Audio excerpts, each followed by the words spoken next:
Cette conférence est la première d'un cycle, le cycle Sciences et Société.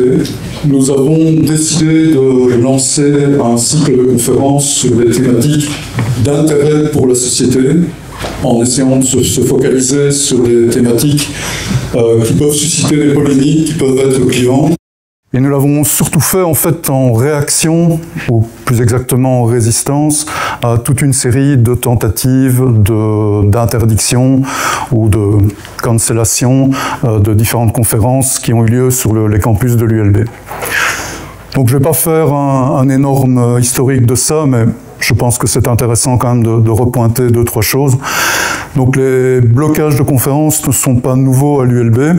Je pense que la plupart des gens ont entendu parler du fameux burqa blabla. Donc en février 2012, une conférence qui portait sur l'extrême droite, à laquelle participaient Hervé Asquin, ancien recteur de l'ULB, et Caroline Fouret, avait été interrompue par des activistes. La conférence n'avait tout simplement pas pu se tenir. Et plus récemment, suite au massacre du 7 octobre et à l'intensification du conflit israélo-palestinien, on a été confronté à une recrudescence, entre guillemets, de ces contestations. Alors en 2012, il y avait eu une levée de bouclier assez importante. Toute une série de pétitions, de lettres avaient été publiées. Et Hervé Asquin avait commenté le blocage de la conférence dans la presse en ces termes, je le cite, « Que des illuminés ou des intolérants se manifestent dans un débat, ce n'est pas neuf, mais que des gens parviennent à torpiller le débat à coups de slogans, d'injures et de borborisme, sans la moindre argumentation, c'est grave, très grave. Ce nouvel incident doit servir d'électrochoc. » Alors, il y a peut-être eu électrochoc à l'époque, mais vraisemblablement, ça n'a pas tenu la distance. Donc, suite à l'intensification du conflit israélo-palestinien en juin 2024, il y a eu énormément de menaces vis-à-vis de la conférence Israël-Palestine, où va-t-on ? Parce que l'un des participants était l'historien Elie Barnavi, ancien ambassadeur d'Israël. Donc la conférence n'a finalement pas pu être tenue sur les campus de l'ULB. Elle a dû être déplacée à Flagey. Et elle a été réalisée, mais sous très très haute protection policière. Tout le quartier a été bloqué. En décembre 2024, on a eu à peu près le même scénario. Donc on avait une conférence après l'élection de Trump, quelle place pour l'Europe sur l'échiquier géopolitique, qui invitait un large panel de personnalités, dont Elio Di Rupo, Georges-Louis Boucher, et ainsi de suite. La conférence a de nouveau été menacée par toute une série de cercles. Elle a été interrompue. Elle n'a pu être tenue que sous très très forte protection policière de nouveau. Et donc, suite à cette dernière conférence, il y a eu tout un questionnement dans la presse concernant la question de pouvoir encore débattre à l'Université libre de Bruxelles. Plusieurs personnes ont été interviewées, plusieurs professeurs, des responsables académiques. La communication du rectorat a été principalement qu'au final, ces conférences étaient un succès dans le sens où elles avaient bien été tenues, indépendamment des différentes menaces. Moi, ma position, je dirais, était un peu plus nuancée. C'est effectivement une preuve de courage de tenir ces conférences malgré les menaces, mais devoir organiser une conférence avec, dans ce cas-ci, une centaine de policiers dehors et une trentaine de vigiles dedans, je ne pense pas que ce soit tenable. Ça a un coût énorme, et ce coût est tout à fait susceptible de décourager les organisateurs, et le risque est aussi évidemment susceptible de décourager les potentiels orateurs. Il y a d'ailleurs plusieurs personnes qu'on a essayé d'inviter qui ont refusé de venir à l'ULB pour cette raison-là. Donc, dans une idée de résistance, moi et Philippe Goldstein, nous avons essayé de réunir quelques personnalités et de lancer un comité organisateur de conférences et un cycle sciences et société. Donc ici, j'ai été interviewé par la Libre sur le sujet et j'avais présenté les choses comme suit. Donc l'idée, c'était de convier des orateurs pouvant être clivants, mais qui respecteraient les principes du libre examen. Je vais rappeler dans la suite de mon exposé ce que c'est. Donc l'idée, c'est que les orateurs produisent un discours factuel, rationnel, argumenté, donc qui ne soit pas simpliste et purement idéologique, on ne veut pas être dans la propagande, et surtout qu'ils se confrontent à la critique. Alors, je parle de résistance, c'est pas une riposte, et je pense pas du tout que ce soit une solution magique pour résoudre les problèmes de contestation de conférences. De mon point de vue, un des gros problèmes auxquels on est confronté à l'ULB, c'est le noyautage de certains cercles et de certaines organisations de l'ULB par des mouvements extérieurs à l'ULB qui sont des mouvements radicaux. Donc je vais en pointer deux ici, mais la liste n'est pas exhaustive. Durant l'occupation de l'ULB, pendant laquelle la conférence impliquant Elie Barnavi a été contestée, on a eu une forte implication du réseau Samidoun. Donc Samidoun se présente comme un simple réseau de solidarité avec les prisonniers palestiniens. Dans les faits, c'est un réseau qui est très fortement connecté avec le FLP, le Hamas, et qui est interdit pour la promotion que Samidoun fait des activités du Hamas, qui est interdit en Allemagne, aux Pays-Bas, au Canada et aux USA. Et donc le coordinateur pour l'Europe de Samidoun, Mohamed Khatib, a participé à des meetings et à des conférences à l'ULB et a participé à l'occupation du bâtiment B. Alors on a eu d'autres personnes, je dirais aussi illustres entre guillemets, qui ont visité le bâtiment B durant son occupation et nos campus. On a notamment eu Bertrand Sassoy, qui est cofondateur des CCC, Cellules communistes combattantes, cofondateur du Secours Rouge de Belgique, Secours Rouge de Belgique qui a supporté Samidoun pendant l'occupation, qui a également participé à la contestation des différentes conférences et qui met en ligne toute une série de guides pour aider les étudiants, les activistes à résister à la répression policière ou à lutter contre les arrestations et ainsi de suite. Donc il est évident que tant que ces organisations-là continueront à être actives sur les campus, à infiltrer les cercles et je dirais à les mobiliser contre certaines conférences, on ne résoudra vraisemblablement pas les problèmes de violence et de contestation. Donc, je vous ai dit qu'on allait essayer de s'inspirer pour nos conférences des principes du libre examen. Donc, je vais prendre ici quelques minutes pour essayer d'expliquer les racines de ce principe. Pour ce faire, je vais en fait devoir remonter aux origines des universités en Belgique. Et je vais même remonter assez loin pour recontextualiser. Donc, XIIe siècle, on remonte très loin. Depuis le 3e concile de Latran, pour enseigner en Europe, une autorisation était nécessaire. Donc, à partir du XIIe siècle, clairement, l'enseignement est un monopole de l'Église. Il faut une autorisation délivrée par l'évêque ou son représentant pour avoir la possibilité d'enseigner. Et donc, quand les premières associations de professeurs et d'étudiants, donc ce qu'on appelle les universités, se forment au XIIIe siècle, premières universités étant Paris, Oxford, Bologne, ces universités dites médiévales sont sous la protection pontificale. Donc, elles sont autonomes, je dirais, des princes locaux et des évêques locaux, mais elles sont dépendantes de l'autorité de l'Église, et donc elles sont soumises à une orthodoxie religieuse. Il y a toute une série de cas de censure de ce qui était enseigné dans les universités à l'époque, qui sont bien documentés. Alors, le mouvement des Lumières, la Révolution française, va bouleverser tout ça. Au XVIIIe siècle, le gouvernement révolutionnaire français va tenter une grande réforme de l'enseignement, qui va notamment être menée par Nicolas de Condorcet. Donc il va s'inspirer du mouvement des Lumières qui met en avant la rationalité, la liberté individuelle, le principe de démocratie. Et dans les principes qu'il va retenir et qu'il va tenter d'appliquer à l'époque, il y a notamment la gratuité, l'égalité d'accès hommes-femmes aux enseignements, la prépondérance des savoirs scientifiques dans les enseignements délivrés, et surtout l'indépendance de toute autorité politique ou religieuse. Alors les aléas de la Révolution feront que cette réforme ne s'imposera évidemment pas tout de suite. Il faudra attendre pratiquement un siècle, mais ces grands principes-là formeront la base de l'école républicaine telle que Jules Ferry la pensera plus tard. Alors, venons-en à la Belgique. Donc à peu près à la même période, donc la Belgique subit une occupation française, une forte répression du clergé catholique, parce que le mouvement révolutionnaire, évidemment, promeut la laïcité et la séparation Église-État.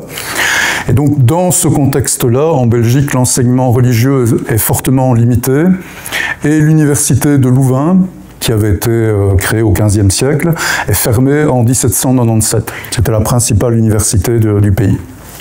Alors, suite à la défaite de Napoléon Bonaparte, la Belgique passe sous occupation hollandaise et Guillaume Ier, protestant, va lui aussi lutter contre l'Église catholique, notamment en formant 3 universités d'État, les universités de Gand, Liège et Louvain, avec comme stratégie de former une élite qui serait affranchie de l'Église catholique. Donc pendant toute cette période, en fait, l'Église est assez fortement réprimée. Et suite à l'autoritarisme de Guillaume Ier, qui va mener à l'union, entre guillemets, des libéraux et des catholiques de Belgique, on arrive à la Révolution belge, à l'indépendance de la Belgique en 1830. Et sous l'influence des libéraux, la Belgique va se doter d'une constitution d'inspiration libérale. Donc, on va consacrer la liberté de la presse, la liberté de l'enseignement, la liberté d'association, la liberté de culte, donc toutes des choses qui nous semblent évidentes de nos jours, mais qui à l'époque ne l'étaient pas.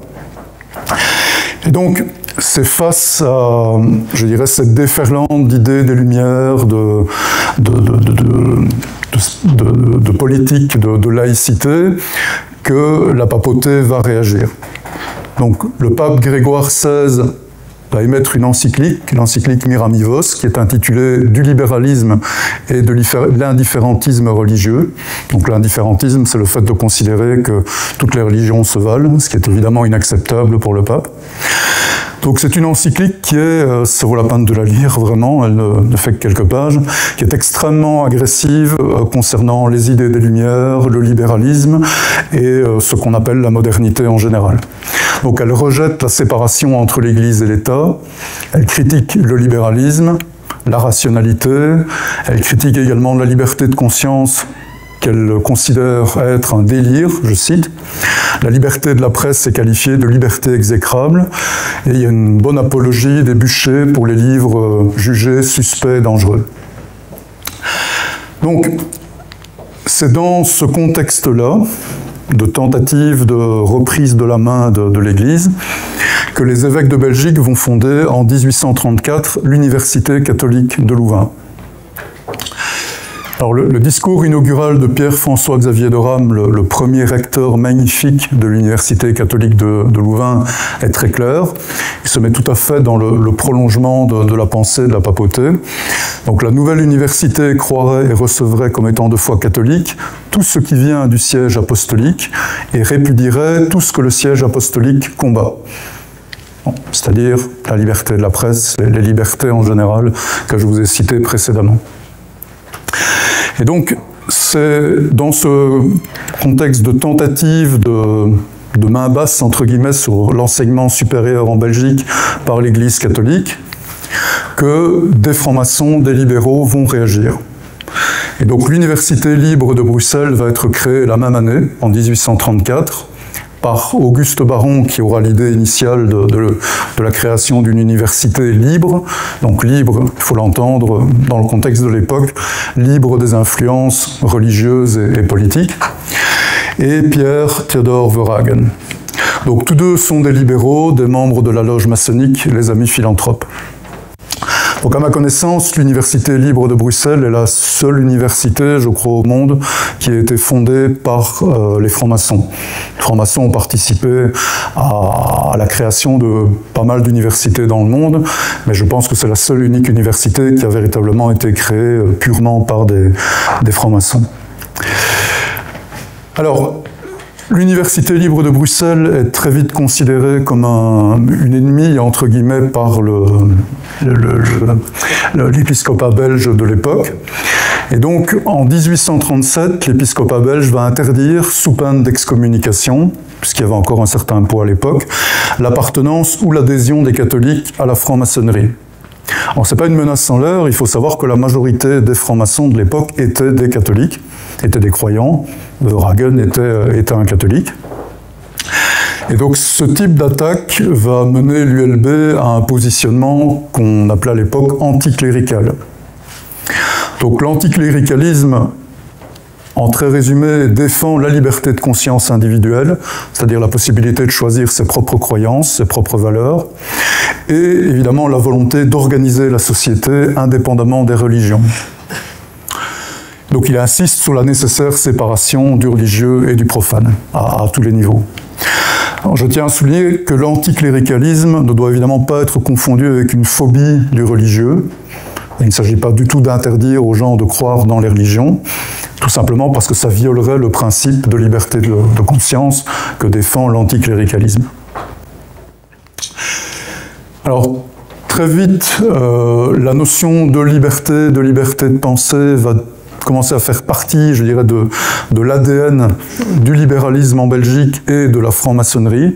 On va voir une promotion de ce principe, même s'il n'est pas encore nommé en 1854 dans un texte de Verhagen, examiné en dehors de toute autorité politique ou religieuse, les grandes questions qui touchent à l'homme et à la société, sonder librement les sources du vrai et du bien, tel est le rôle de notre université, telle est aussi sa raison d'être. Donc les premières mentions du principe de libre examen en tant que tel, on les retrouvera encore que plus tard, en 1884, ça deviendra l'article 1er des statuts de l'Université libre de Bruxelles, donc 50 ans à peu près après sa création. L'Université libre de Bruxelles fonde l'enseignement et la recherche sur le principe du libre examen. Celui-ci postule en toute matière le rejet de l'argument d'autorité et l'indépendance du jugement. Alors, il y a beaucoup d'interprétations de ce qu'est le libre examen. Je voudrais déjà préciser ici que, à l'époque en tout cas, ça n'était absolument pas une incitation au relativisme. Donc, le physicien Henri Poincaré a réalisé un discours qui est vraiment remarquable à l'occasion du 75e anniversaire de l'ULB. Je vais en citer ici un très court extrait. La pensée ne doit jamais se soumettre ni à un dogme, ni à un parti, ni à une passion, ni à un intérêt, ni à une idée préconçue, ni à quoi que ce soit, si ce n'est aux faits eux-mêmes. Parce que pour elle, se soumettre, ce serait cesser d'être. Donc, ce concept est quand même très ancré dans le mouvement positiviste de l'époque. Donc les faits, les observations, les expériences sont censés être des arbitres, entre guillemets, dans les débats. Alors, pour clôturer, je voudrais résumer, je dirais, les principales caractéristiques du libre examen telles qu'on les retrouve dans les textes pionniers. Donc c'est une manière à la fois d'être et de penser, qui est largement inspiré par le mouvement des Lumières. Donc la première caractéristique du libre examen, c'est l'autonomie de la pensée. Et là, on est tout à fait dans le courant des Lumières, tel que le résumait Kant. Donc Kant disait « Aie le courage de te servir de ton propre entendement ». Voilà donc la devise des Lumières.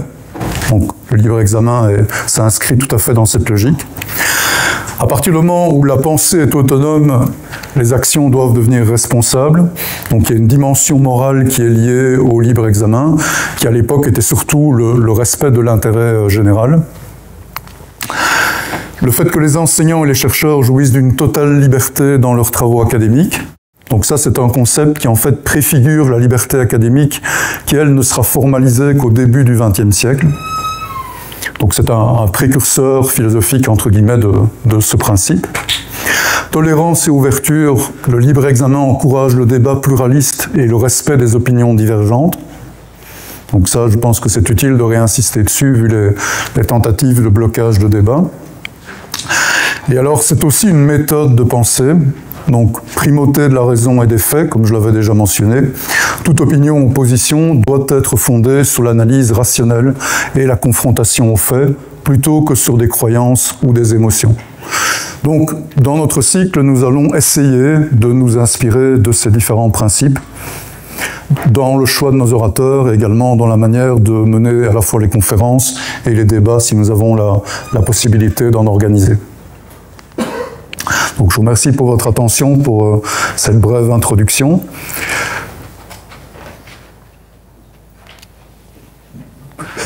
Alors, je vais à présent introduire la conférence du jour, très brièvement. Donc cette conférence portera sur les rapports entre science et religion. Donc, notre orateur sera Christophe Tallien, et le titre de la conférence est « Les religions, un frein à la connaissance ?» point d'interrogation, je précise. Alors pourquoi commençons-nous par une conférence sur les rapports entre science et religion? Plusieurs raisons à ça. La première raison, c'est qu'à l'ULB, en 2023, nous avons connu une petite polémique concernant l'existence de salles de prière à l'ULB, qui a amené à toute une série de réflexions dans les médias belges. Alors il y a eu des points de vue très divers qui se sont exprimés. Les autorités académiques ont maintenu l'interdiction des salles de prière à l'ULB, en tout cas les salles de prière officielles. C'est une décision qui a été qualifiée de discriminante et d'islamophobe par à peu près tous les cercles d'étudiants. Certaines personnalités du LB, comme par exemple l'ancien recteur Hervé Asquin, lui a considéré que l'autorisation des salles de prière pouvait être envisageable. Et en ce qui me concerne, moi, on m'avait interviewé sur le sujet, ou également, par exemple, Marc Heutendal, nous avons plutôt argumenté en faveur du maintien de l'interdiction de ces salles de prière, principalement dans l'idée d'éviter le développement d'un communautarisme religieux à l'ULB, qui pourrait avoir des conséquences sur l'enseignement ou sur la recherche. Donc la deuxième raison du choix de cette conférence, c'est que ici l'idée est de ne pas aborder, comme on le fait trop classiquement, des problèmes de hiérarchisation entre les croyances religieuses, les connaissances scientifiques. Ici, ce n'est pas du tout le propos. L'idée est de s'intéresser à l'impact de l'intégration à une religion, c'est-à-dire du niveau de foi, d'investissement d'un individu dans une religion, sur sa capacité à acquérir des connaissances scientifiques. Et ça, je pense que c'est effectivement un sujet qui est extrêmement important à aborder dans une université à partir du moment où une des missions de l'université est évidemment d'enseigner des connaissances scientifiques. La troisième raison, c'est que dans l'esprit des principes du livre examen, l'idée était d'aborder ce type de thématique de manière empirique, c'est-à-dire en se basant sur des observations, des données objectivables et donc critiquables. Et donc essayer de s'écarter des opinions et du simple discours rationnel. Et donc Christophe Tallien, qui est docteur en sciences politiques, chercheur au CNRS, est spécialisé dans l'étude empirique des représentations individuelles et sociales. Et donc il a réalisé une série de travaux en collaboration avec Yves Ringas, portant sur le niveau d'intégration à une religion et ses influences sur les représentations des sciences.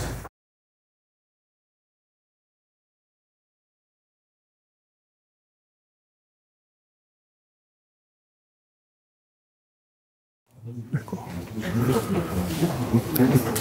Bon, bonjour, merci à l'ULB de m'avoir invité. Moi je suis chercheur au CNRS comme c'est indiqué. À la base, j'ai pas du tout une formation scientifique, enfin de scientifique, sciences dures ou exactes, formation de Sciences Po. Et je me suis intéressé d'abord au lien à la compréhension de la religion sur les actions sociales. L'action sociale dans le monde, la vie politique, etc., etc. C'est plus tard, il y a une dizaine d'années, que j'ai commencé à m'intéresser aux relations entre religion et science, parce qu'il y avait deux domaines qui étaient sur le papier assez différents, avec des modes de fonctionnement différents. Et je me suis dit, est-ce que le lien, ça va se développer? Est-ce que tout sera vraiment totalement en opposition? Ou est-ce qu'on peut trouver des liens, des proximités entre les deux domaines? Donc, je suis parti au Canada pendant 1 an en échange enseignant. Et à ce moment-là, je me suis mis à travailler avec quelqu'un du Canada, qu'Éric vous a cité tout à l'heure, qui s'appelle Yves Gingras, qui est un spécialiste de la socio-histoire de la science. Et on s'est posé la question de se dire, on observe. Lui, il avait vu d'un côté historique, à partir d'archives, qu'il y avait une tendance à mettre des liens, une forme de dialogue entre les sciences et les religions, et que c'était ça qu'on mettait en avant de plus en plus dans nos sociétés, fin du XXe siècle et début du XXIe siècle. Et on avait même parlé, c'est ce qu'on lisait dans la presse de l'époque, et même dans les travaux scientifiques, notamment aux États-Unis, d'une complémentarité.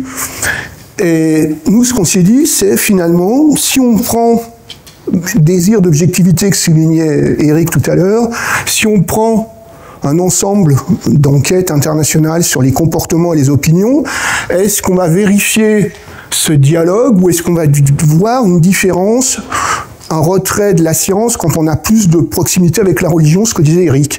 Donc on est parti là-dessus, et c'est avec Yves qu'on a fait des analyses secondaires, c'est-à-dire qu'on a repris des enquêtes internationales, je vais développer juste derrière, mais c'est à base d'échantillons énormes.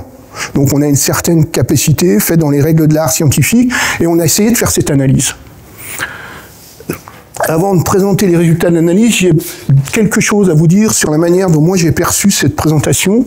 La première axe sur lequel je veux aller, c'est développer la science contre l'idéologie et travailler dans une logique de Karl Popper, c'est-à-dire chercher à valider et à invalider. Dans son bouquin, il explique que la science, c'est chercher à invalider des hypothèses, à prouver qu'elles sont fausses, et quand on n'arrive pas à prouver qu'elles sont fausses, elles deviennent crédibles et on fait avancer la science. Donc c'est vraiment le premier élément dans une logique déductive, scientifique, déductive et objective, que je travaille. La deuxième dimension, c'est travailler dans une perspective de sociologie weberienne. Max Weber, pour ceux qui ne le savent pas, c'est un sociologue du début du XXe siècle, sociologue allemand, ce qu'on appelle un père fondateur, donc les 3 ou 4 grands qui ont fondé la discipline avec Marx et Durkheim.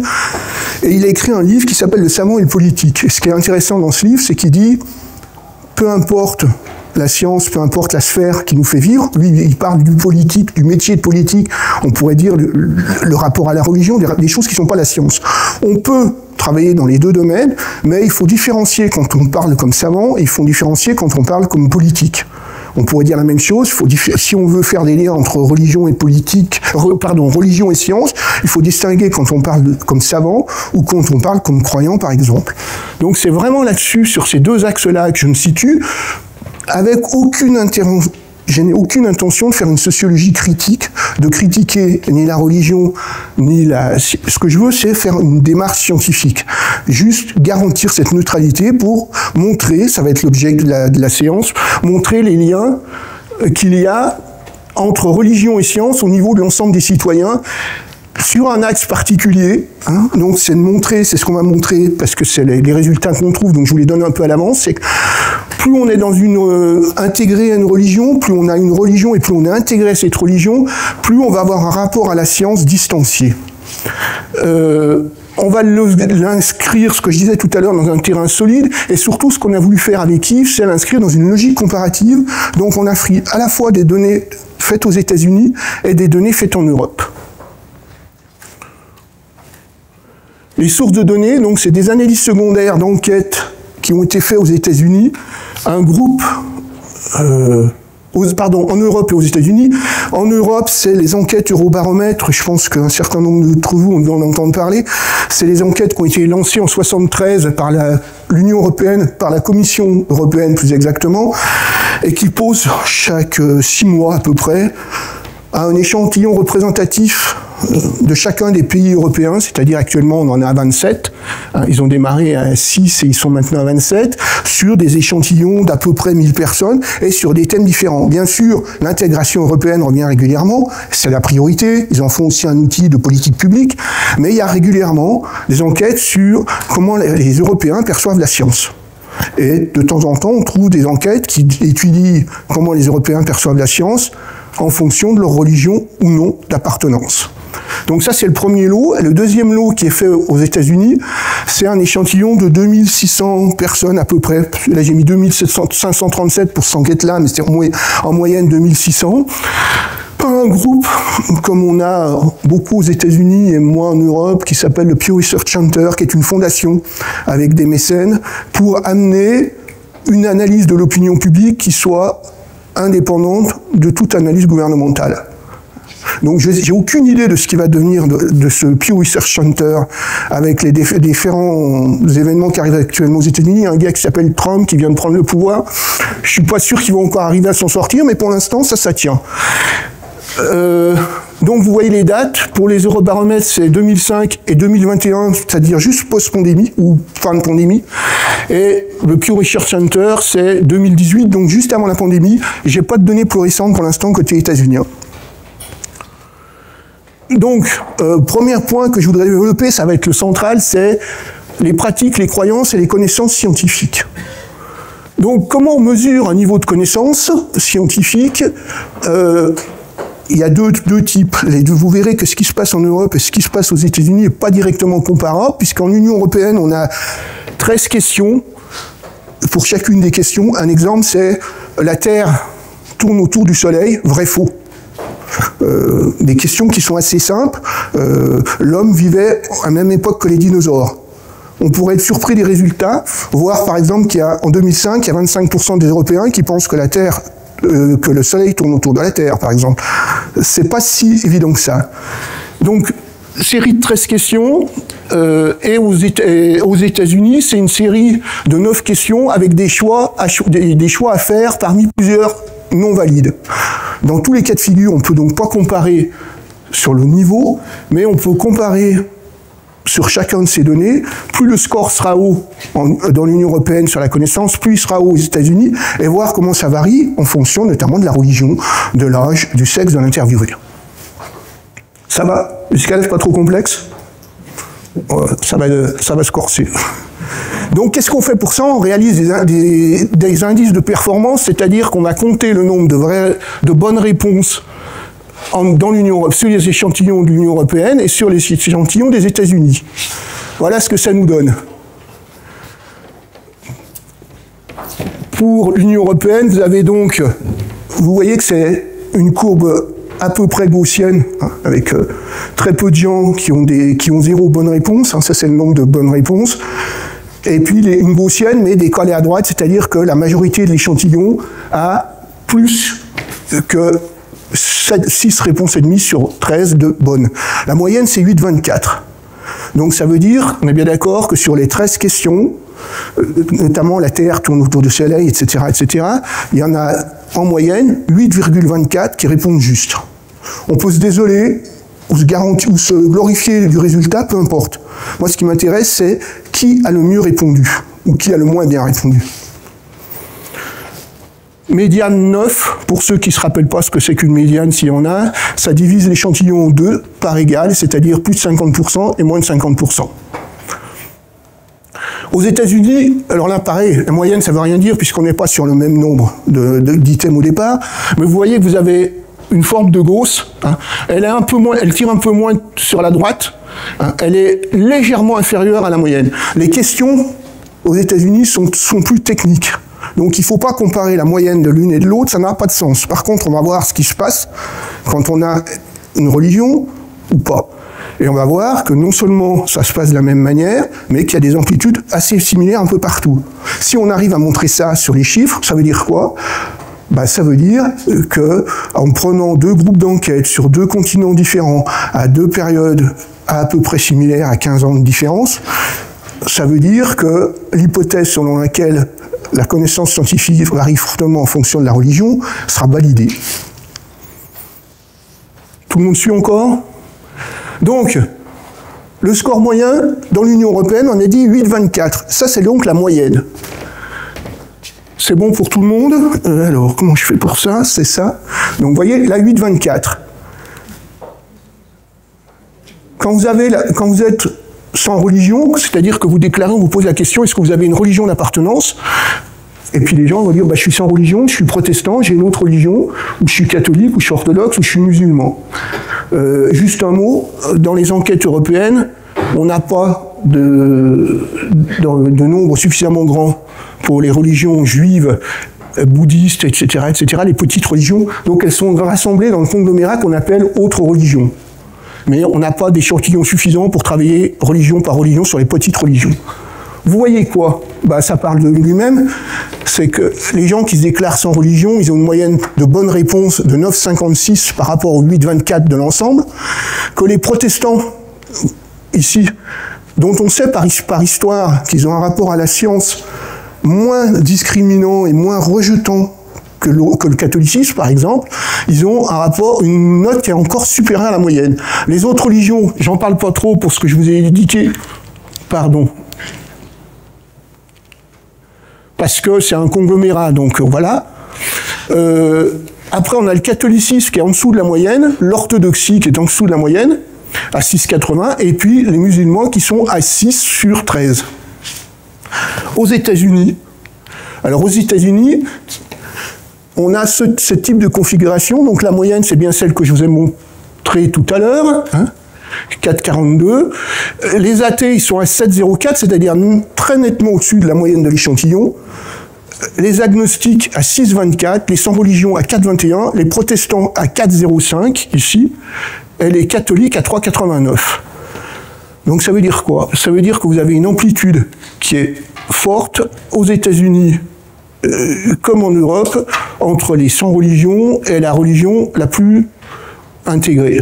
Et évidemment, aux États-Unis, on n'a pas de religion musulmane suffisamment forte pour se trouver dans les sondages.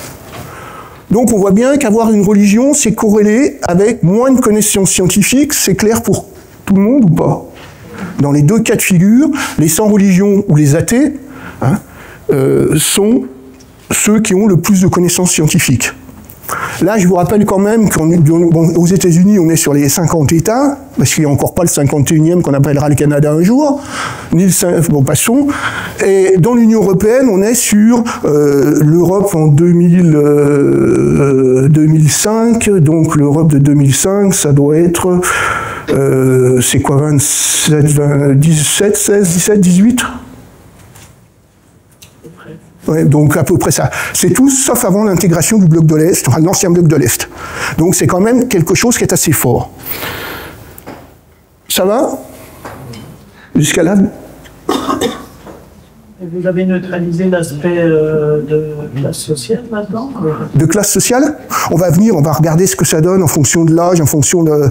Classe sociale, c'est plus compliqué, mais en fonction de l'âge, du sexe, etc., on va aller regarder du niveau d'études. Oui.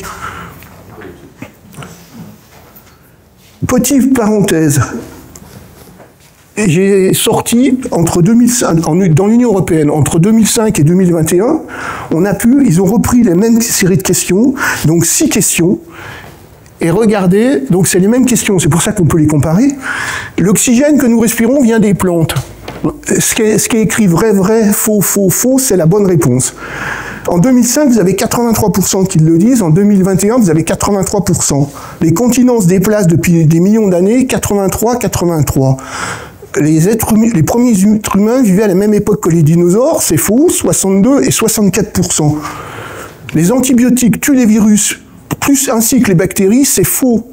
Et il y en a 42% qui le donnent en 2005 et 57% qui le donnent en 2021. Les lasers fonctionnent 42 et 43. L'être humain s'est développé à partir d'espèces animales plus anciennes, 64 et 65. Ça veut dire quoi? Pardon. Non, excusez-moi. Ça veut dire quoi? Ça veut dire qu'à part les antibiotiques, 42 et 57, où il y a une variation significative en 2005 et 2021, ça veut dire qu'il n'y a pas de variation de pourcentage. 1%, 0, c'est la marge d'erreur. Donc ça veut dire qu'entre 2005 et 2021, le type de connaissances scientifiques sur ces 6 questions comparables n'a pas bougé. Donc on est sur la connaissance scientifique est quelque chose qui est très stable dans le temps. Là, 21, j'ai utilisé les mêmes pays que l'enquête de 2005 pour que ça soit vraiment comparable.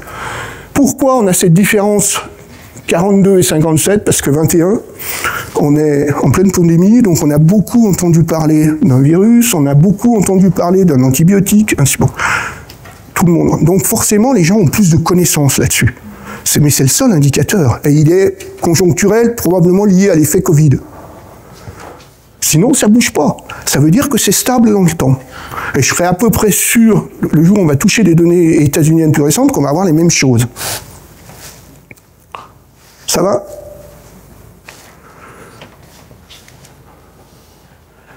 C'est bien beau de voir que ça n'a pas bougé entre 2005 et 2021 pour les questions. Maintenant, comment ça marche pour la moyenne? L'ensemble de l'échantillon, sur ces 6 questions, donc il est plus bas évidemment parce qu'on n'a pas le même nombre de questions au départ, on en avait 13 et maintenant on n'en a plus que 6 pour pouvoir les comparer. En 2005, la moyenne est 3,78. En 2021, elle est 3,14, 3,94. Et puis, vous voyez bien, ça varie pareillement pour les athées. C'est toujours les athées, bon, qui sont, ça on le savait, on l'avait vu, et qui sont toujours... Mais regardez, quel que soit le grade religieux, ça bouge très peu, sauf pour les autres religions, le fameux conglomérat dont on ne sait pas bien ce que c'est. Mais la variation entre 2021 et 2005, elle est assez faible. Le maximum qu'on a, c'est 0,20, 0,26, mais sur les autres religions, c'est flou. Et sinon, ça veut dire quoi? Ça veut dire que non seulement ça bouge pas dans l'ensemble de la population, mais l'intégration religieuse ne fait pas beaucoup de différence en 2005 qu'en 2021. Et on a toujours le même ordre, 15 ans plus tard, les athées, les agnostiques, les protestants, les catholiques, les orthodoxes et les musulmans. Ça va?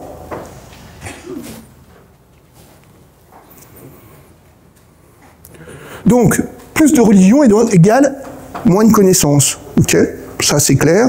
Valable en 2018 aux États-Unis, en 2005, 2021 en Europe. Oui, mais pas seulement. Parce que plus la pratique religieuse est élevée, ça on va le voir, plus la prière est fréquente, ça on l'a pas vu, parce que je ne veux pas présenter tous les chiffres, mais on a regardé pas seulement la pratique, mais est-ce que les gens prient plus ou moins. Donc plus la prière est fréquente, plus la croyance en Dieu existe, moins la connaissance scientifique est importante. C'est-à-dire que c'est pas simplement la religion, c'est l'ensemble de la sphère religieuse, aussi bien la pratique, la prière que la croyance, c'est l'ensemble de tout ça, et plus on est intégré à cette religion par ces 3 dimensions, moins la connaissance scientifique est importante. Donc il y a bien des liens, c'est là-dessus qu'on est, il y a bien des liens, quand il y a plus de proximité avec la religion, il y a moins de science. Je me suis amusé à schématiser ça nous a beaucoup amusé avec Yves, parce que dans le milieu des historiens, quand il y a des plus et des moins, ils sont souvent un peu perdus, donc c'est juste pour être un peu provoquant, mais c'est quand même ça, il y a bien un rapport. Je ne sais pas si c'est bien ou si c'est mal, je ne veux pas savoir. Je constate simplement qu'on a moins de connaissances religieuses, moins de connaissances, le lapsus, moins de connaissances religieuses, scientifiques, quand on est plus intégré à une religion. C'est marrant. Là, ce que vous venez de montrer, vous n'allez pas nous montrer les chiffres, c'est ça? Non, oui, c'est ça, ils sont dans le rapport. Le rapport est disponible. À la fin de l'enquête, il est disponible en ligne gratuitement. Donc il est tout à fait téléchargeable, il y a une adresse HTTP, il est toujours disponible sur le site. Parce que... C'est des progressions linéaires c'est pas linéaire, pas plus, c'est pas linéaire, mais il y a une propension à... C'est pas purement linéaire, mais ça grimpe de la même manière que pour la pratique religieuse, si on prend la prière et si on prend les autres items. Est-ce que vous diriez, question par exemple, est-ce que vous diriez que vous êtes religieux, non religieux ou athée? Là, vous allez avoir la même chose, quoi. Même chose que plus vous allez être religieux, moins vous aurez de connaissances scientifiques. Ça marche aussi, donc c'est ça que je montre en fait. Mais je ne peux pas tout montrer, et comme ça marche de la même manière, et que le rapport est dispo, vous pourrez aller voir si ça vous intéresse. Donc, le niveau d'intégration religieuse et les compétences en 25. Donc je reprends ça. Là, j'ai rentré non seulement la religion, mais la pratique religieuse. Donc on s'aperçoit de quoi? Que les sans-religions, 956, eux, ça bouge pas, parce que normalement, les sans-religions, ils pratiquent pas tellement. Donc on n'a pas trop de problèmes. S'ils pratiquent, c'est qu'il y a un problème. Mais bon, c'est pas le cas. Les protestants, les moins pratiquants, donc ceux qui vont très rarement au culte, sont ceux qui ont la meilleure note parmi les protestants.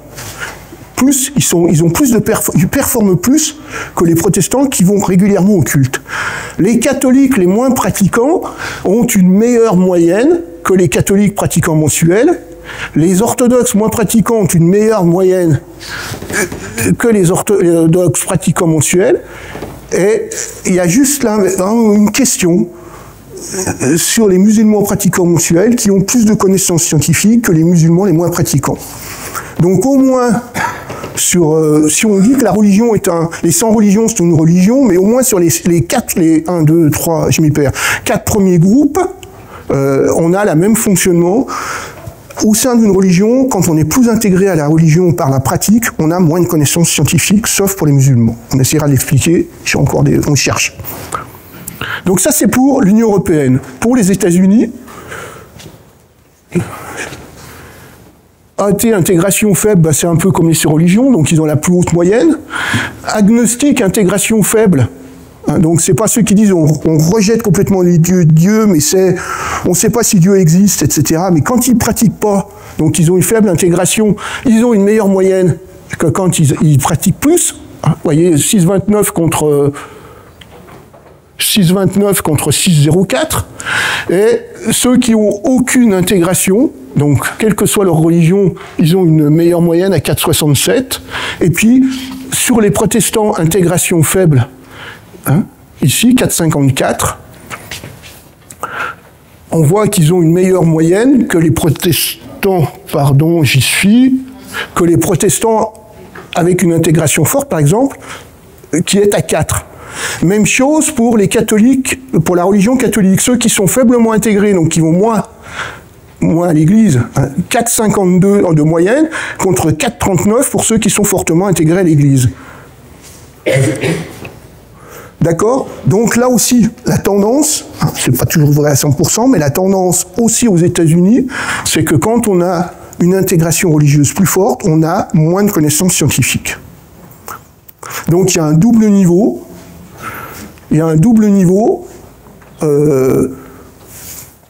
Le premier niveau, c'est la religion. Le deuxième niveau, c'est l'intégration religieuse. Donc, il y a des résumés de ce que je peux faire là. Il y a vraiment des différences entre les religions. Il y a vraiment au sein de ces religions, il y a vraiment une différence entre la proximité, l'intégration et le religieux. Plus l'intégration à la religion est forte, moins la connaissance scientifique est élevée. Ce que je dis là, pour répondre à votre question, pour extrapoler ce que vous pourrez voir dans le rapport, c'est vrai, pareil, ce que j'ai dit tout à l'heure pour la religion, ça marche aussi pour la prière, ça marche aussi pour d'autres valeurs, d'autres actes religieux, c'est pas juste la pratique. Dans l'Union européenne, on avait une mesure de religiosité ou de spiritualité du répondant. En 2021, on a demandé aux gens, est-ce qu'ils se sentaient pas du tout religieux, donc ils avaient la position 1, ou très fortement religieux, ils avaient la position 10. Et là-dessus, on fait une moyenne. La moyenne, en général, c'est que dans l'ensemble de l'échantillon, la moyenne, c'est 4,93, ici, mais, en plus, je sacre. C'est 4,96, et les musulmans, ils ont un chiffre de 6,86, ça veut dire qu'ils sont plus religieux que la moyenne, et c'est la religion qui se déclare, où il y a dans cette religion qu'il y a le plus de gens qui vont se déclarer fortement religieux. 5,92, 6,66, c'est pas le chiffre du diable malheureusement, 6,66 pour les orthodoxes, 5,92 pour les catholiques, 5,79 pour les autres religions, pareil, conglomérat, on ne sait pas bien, donc je passe. 5,32 pour les protestants, 2,22 pour les agnostiques, et là encore, les athées sont ceux qui ont le moins de consonances religieuses. Donc on voit la logique.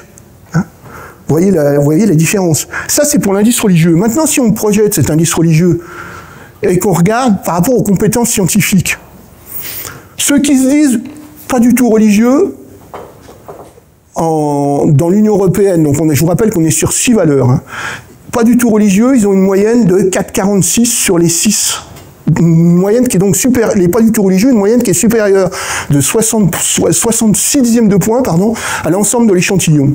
Et puis, ce qui est marrant, c'est la manière dont ça décroît. c'est à part là, mais il y a 8 centièmes de point, donc bon, ça peut se discuter. Mais regardez la décroissance. Plus on devient religieux, plus on se déclare religieux, moins on a de connaissances scientifiques. C'est quasi pas linéaire, mais c'est pas mal linéaire. Si vous faites une droite des moindres carrés là-dessus, il ne va pas y avoir beaucoup de points divergents. C'est quand même impressionnant. La barre entre les plus et les moins, elle est ici. Là, décidément, je suis fâché. Elle est ici. Et bon, c'est pas vrai.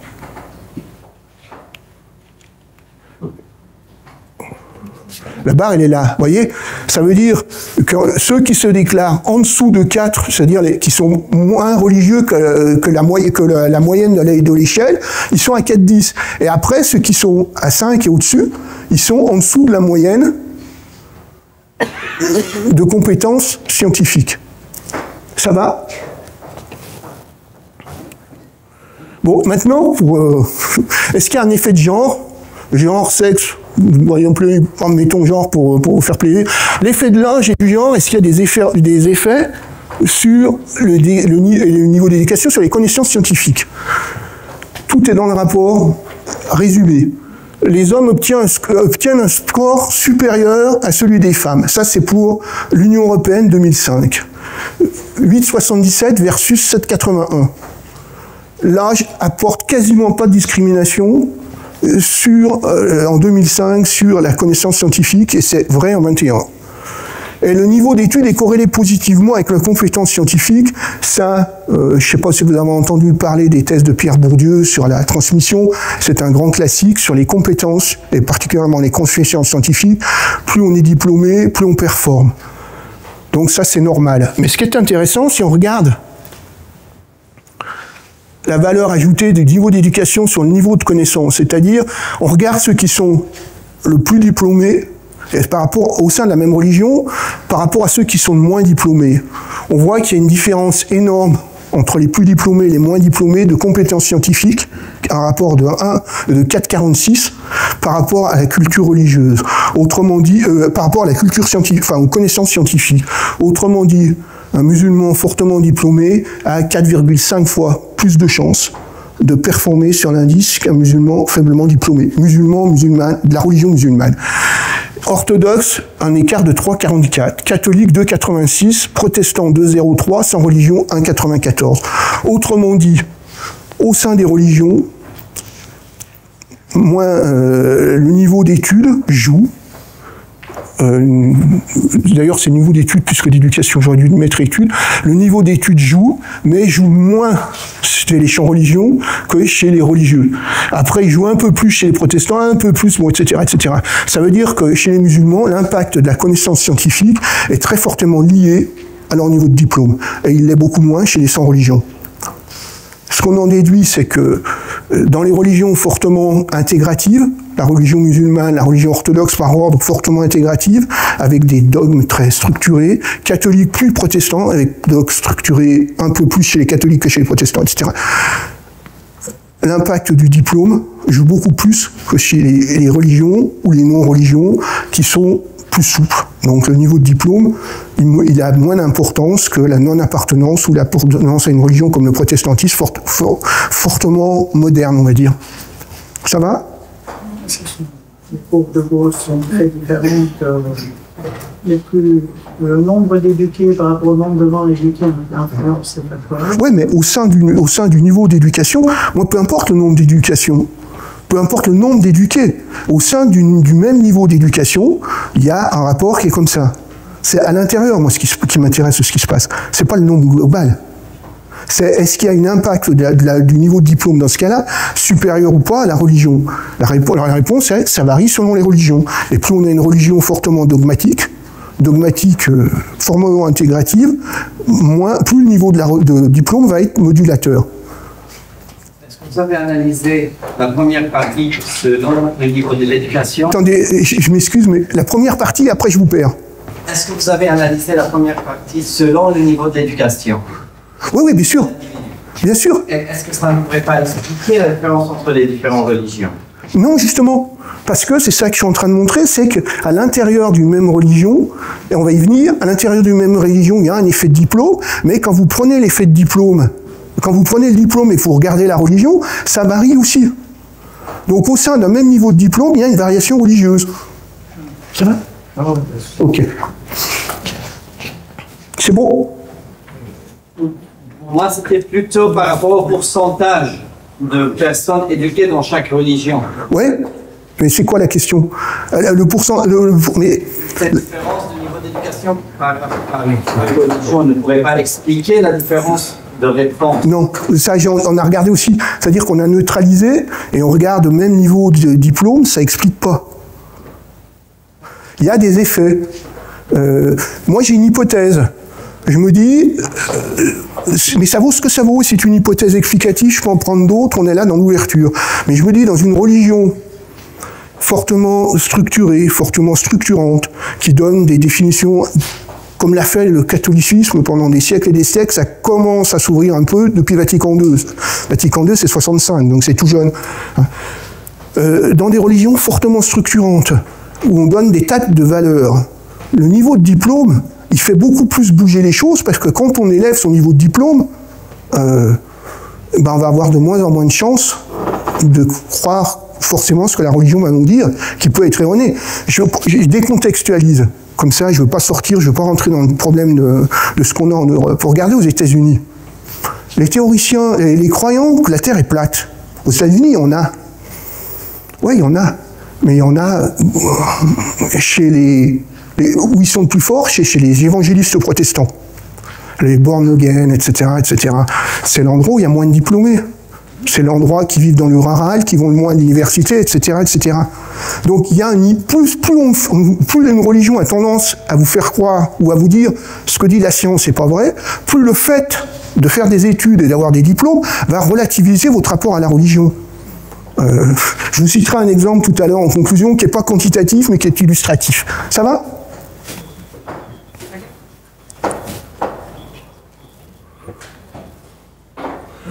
Donc, c'est ça que je voulais montrer. Ça, c'est l'Union européenne. 16 ans ou moins, c'est l'âge de sortie du système scolaire. Donc, les moins scolarisés longtemps. 17, 19 ans, 20 ans ou plus, c'est ceux qui sont sortis du système scolaire après 20 ans. Vous comprenez bien qu'il ne peut pas y avoir autre chose qu'un niveau de sortie d'études, parce que les systèmes scolaires en Europe sont tellement variables qu'on ne peut pas dire c'est la sortie du secondaire, c'est la sortie de la réto ici, bon, etc., etc. Donc on fait l'âge de sortie du système scolaire. Ce qu'on voit très clairement, au sein des religions, vous prenez religion par religion et vous voyez quoi? Vous voyez que chez les catholiques, plus on sort tard du système scolaire, plus la moyenne augmente. D'accord? Surprenant. Même chose chez les orthodoxes. Surprenant. Même chose chez les protestants. Surprenant, c'est encore plus vrai chez les musulmans, ce qui renforce ce que je disais tout à l'heure, sur les religions fortement intégratives, fortement structurantes, le diplôme a plus d'impact, le niveau d'études a plus d'impact.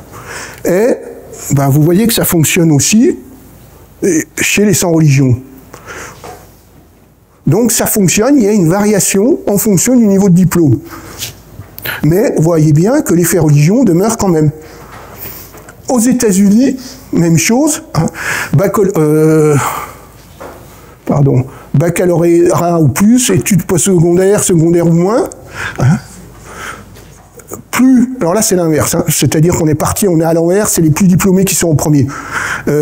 Dans l'ensemble de l'échantillon, vous avez 4 sur la note de moyenne. Chez les protestants ou les catholiques, vous avez 5,49 pour les plus diplômés et ça descend à 3 par rapport à 4, donc en dessous de la moyenne globale chez les moins diplômés. Même chose chez ceux qui n'ont aucune religion, ça va augmenter, hein, ça diminue de 6,6 à 2,78. Et chez les agnostiques et les athées, il se passe quoi? Il se passe à peu près la même chose. Vous passez de 7,23 quand vous êtes le plus diplômé par rapport à une moyenne d'échantillon de 6,63 à 5,58 pour les moins diplômés. Donc là aussi, il y a un effet qui est le même. Comment est-ce qu'on peut ne pas avoir de religion et être diagnostic ou être Non.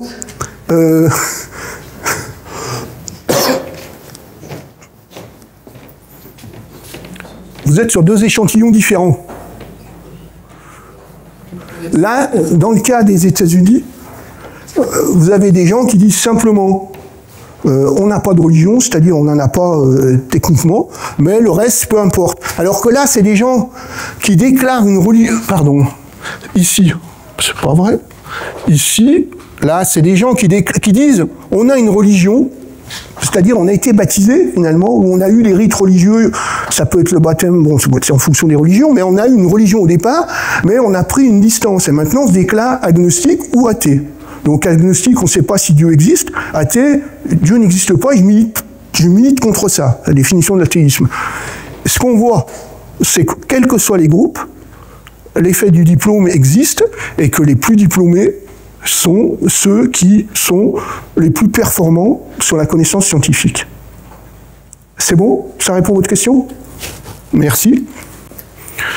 Plus de religion égale moins de science. Rapidement, pour avancer, vrai pour les pratiques, les croyances, pardon, pratiques, croyances et représentation des sciences. Donc j'ai repris, vous verrez dans le rapport, je vais faire vite parce que ça change pas beaucoup. Est-ce que vous êtes pour la présence de plus de scientifiques qu'il y ait plus de scientifiques à l'université, que les journalistes de télévision parlent plus de sciences, que la scientifique des laboratoires privés soit important, etc. Donc c'est une série de questions. L'importance des médecins comme personnes scientifiques. Vous verrez la formulation de la question, on est dans le rapport. Ce qui est important de regarder, c'est les scientifiques à l'université ou les journalistes de télévision qui vous disent qu'il faut plus de sciences, qu'il faut plus de scientifiques à l'université. En moyenne, c'est 53. Vous voyez que...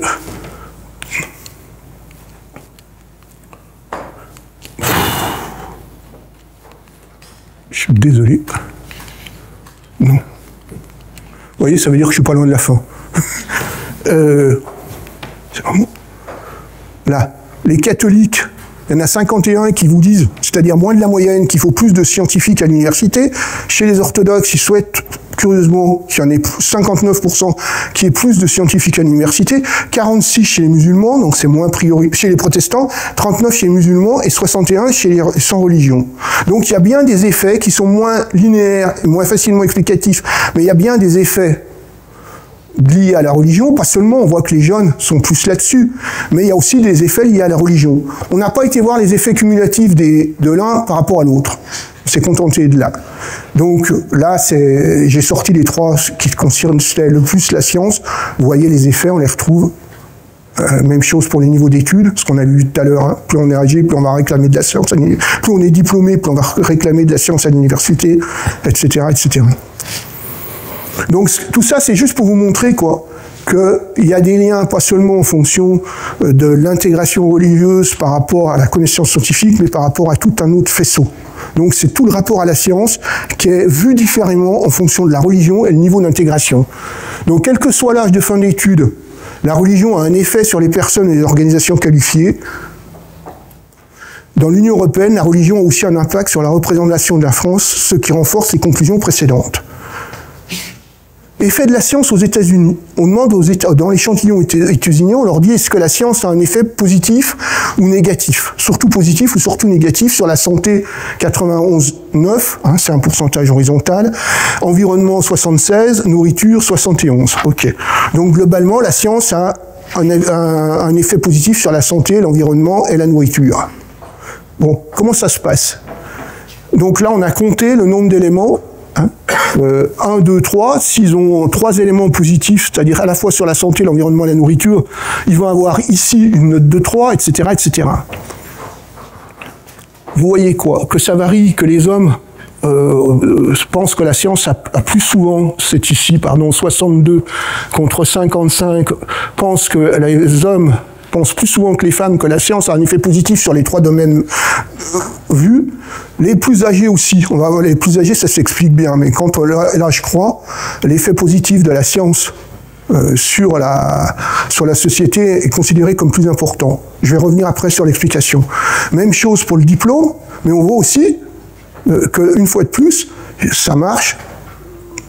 sauf pour aucune religion, là il y a un trou, mais sinon ça marche pour les catholiques et les protestants, qui sont moins surreprésentants que les agnostiques et surtout les athées. Autrement dit, vous avez 14%, 76 par exemple, contre 62%, 14%, ce qui est énorme, 14% de plus d'athées qui pensent que la science a des effets positifs sur les trois domaines considérés par rapport aux catholiques ou aux protestants. L'intégration religieuse, donc quand on est fortement intégré à faiblement intégré à une religion, pardon, on a 65% à dire que la science a un rapport positif sur les trois domaines, contre 56. 65 moins 56, ça fait 9, c'est aussi important. Et chez les évangélistes, hein, j'ai sorti les évangélistes parce que là, sur les États-Unis, on pouvait, on voit quoi? On voit que quand on est évangéliste, on est 8 points en retrait de quand on ne l'est pas par rapport aux effets bénéfiques de la science sur les trois domaines précédents. L'effet d'âge, il s'explique de manière assez triviale, c'est que en vieillissant, on a un rapport à la santé et par conséquent à la médecine, etc., qui est étiqueté comme une science, à tort ou à raison, on pourra en discuter. Je crois que c'est un débat éternel, savoir si la médecine est une science ou pas, mais on a un rapport à la science, à une confiance à la science qui va s'accroître parce qu'il y a aussi des problèmes de maladie, etc., etc. Donc ça s'explique assez bien dans d'autres enquêtes. C'est clair là-dessus ? Oui, il me faut un micro, ouais, merci. Oui, je voulais juste savoir, en fait, parce qu'on parlait des faits statistiques à chaque fois, et je suis un petit peu perdu. Vous avez fait quoi exactement comme type de stats, des régressions linéaires multiples? Non, c'est tout simplement des tris à 2 ou 3 dimensions, avec des calculs d'importance de chi 2 évidemment, pour vérifier que c'était significatif, et derrière de V de Kramer ou de phi quand les données s'y prêtent.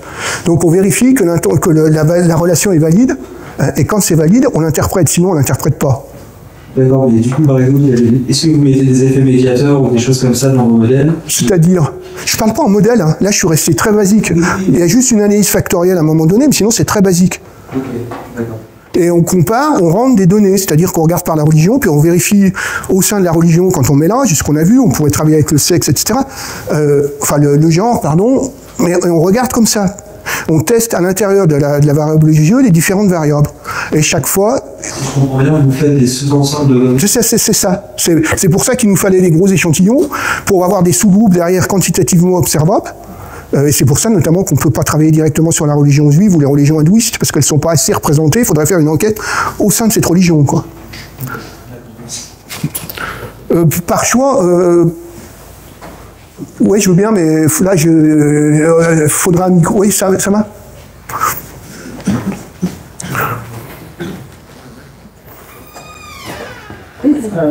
Merci. En fait, j'ai une question concernant la première partie, parce que la conclusion montre qu'il y a une relation entre le fait d'être sans religion ou athée avec la science. Oui.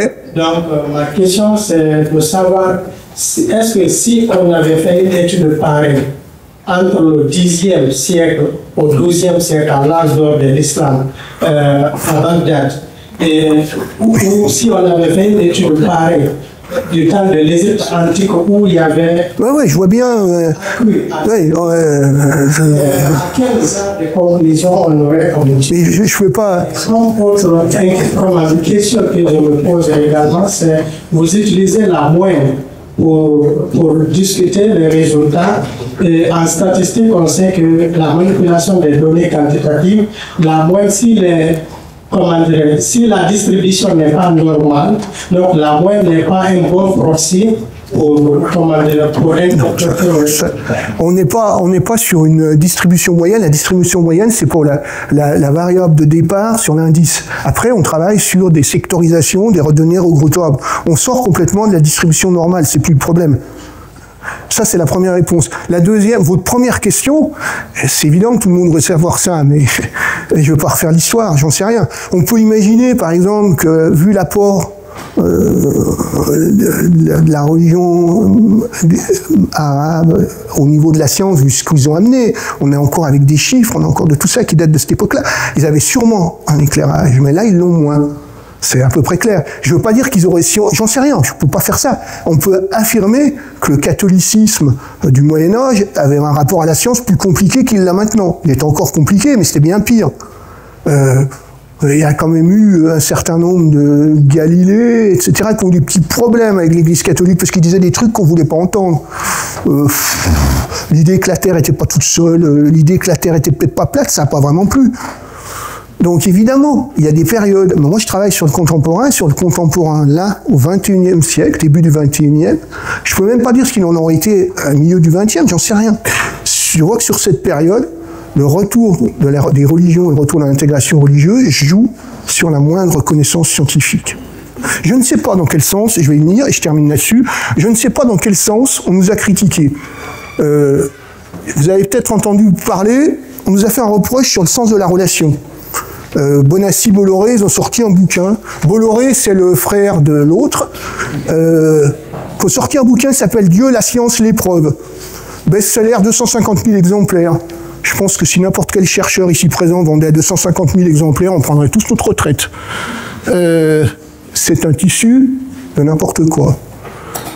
Il n'y a aucune preuve là-dedans. Ils ont été attaqués très clairement. C'est pas le moindre des amusements par un prêtre scientifique, le directeur de recherche au CNRS en biologie, qui leur dit « Non, non, vous ne pouvez pas dire ça, il relève des erreurs sur les faits scientifiques, il relève des erreurs sur l'interprétation. » Donc, eux, ils nous ont dit « Mais dans quel sens ça fonctionne ?» La réponse, elle est toute trouvée. Parce qu'ils nous ont dit « Oui, nous, on dit que c'est parce que il y a plus de religion, il y a plus de science, qu'il y a moins de religion. » Donc, ils disaient que c'était la science qui déterminait la religion. Ça n'a aucun sens. Toute théorie en sciences sociales, c'est là-dessus qu'on s'appuie, a montré que la religion est une instance, une sphère de socialisation première dans les structurations. Hein, c'est parce qu'on a une religion ou pas à l'origine qu'on a un rapport à la science. C'est pas parce qu'on est bon en sciences qu'on va ne plus être religieux. Donc, on a répondu comme ça. Deuxième truc, c'est les religions s'opposent à la science. La religion s'oppose à la science. Il faut donc la dénoncer comme obscurantisme. Moi, je dis, ça c'est mon avis, et c'est l'avis de Yves aussi, les religions et la science ne s'opposent pas forcément, elles agissent sur deux plans différents. C'est clair? Là-dessus, il n'y a pas d'opposition, je constate simplement qu'il y a un lien. Plus de religion entraîne une retrait par rapport à la croyance scientifique, aux faits scientifiques, et un retrait de la validité. On accorde moins de validité scientifique à la science quand on est plus intégré à une religion. Ce que je peux dire, et c'est là-dessus que je termine, c'est mon dernier mot, moi là-dessus je suis très clair. Je ne suis pas spécialement laïque, je ne suis pas spécialement religieux, quelque part je dirais un agnostique peut-être, c'est pas mon problème. Ce que je peux dire, c'est qu'en aucun cas, une religion ne peut remettre en cause, comme ça se fait actuellement aux États-Unis, ne peut remettre en cause certaines validités scientifiques. Lire ce qu'on lit actuellement dans la mouvance trumpiste, que puisque la religion a déclaré que le monde avait été créé en 8 jours, en 7 jours, c'est vrai. C'est pas possible, quoi. Il y a des choses qu'on ne peut pas remettre en question. On ne peut pas remettre en question l'idée que la Terre n'est pas plate. Elle n'est pas plate. Donc il y a des choses. Moi, c'est là-dessus que je termine, c'est en aucun cas une religion ne peut s'attaquer à des validités scientifiques. Ça ne veut pas dire qu'on n'a pas le droit d'avoir une religion et de prendre un certain nombre d'analyses. L'exemple que je vous donnais tout à l'heure, il y a au moins 2 exemples que je connais, je suis sûr qu'il y en a en Belgique, ils ne sont pas nombreux, mais ils existent, c'est ça qui est intéressant. C'est des scientifiques prêtres, donc religieux catholiques, j'ai que ça en tête, mais je suis sûr qu'il y en a chez les protestants, je suis sûr qu'il y en a un autre, qui font un travail scientifique, et quand on discute avec eux, en aparté comme ça, ce qu'ils disent, c'est que ce qu'ils voient dans la science les amène à redessiner leur rapport à Dieu, à comprendre autrement ce qu'est Dieu. Si Dieu n'est pas le créateur du Big Bang, si Dieu n'est pas le créateur du monde, ça veut dire que le Dieu qu'on pense, il faut que ça soit autre chose qu'un Dieu créateur. Donc ça les amène à se penser autrement. Et c'est intéressant que des scientifiques, on peut dire qu'ils sont à peu près religieux, puisque les 2 ou 3 que j'ai en tête, c'est quand même des prêtres, donc normalement ils devraient être un petit peu religieux, se disent, bon bah ça m'emmène à réfléchir à ce que c'est que mon Dieu. Mais il faut un boulot de scientifique, et quand ils sont dans des éprouvettes, ils sont dans des éprouvettes, quoi. Et j'ai fini.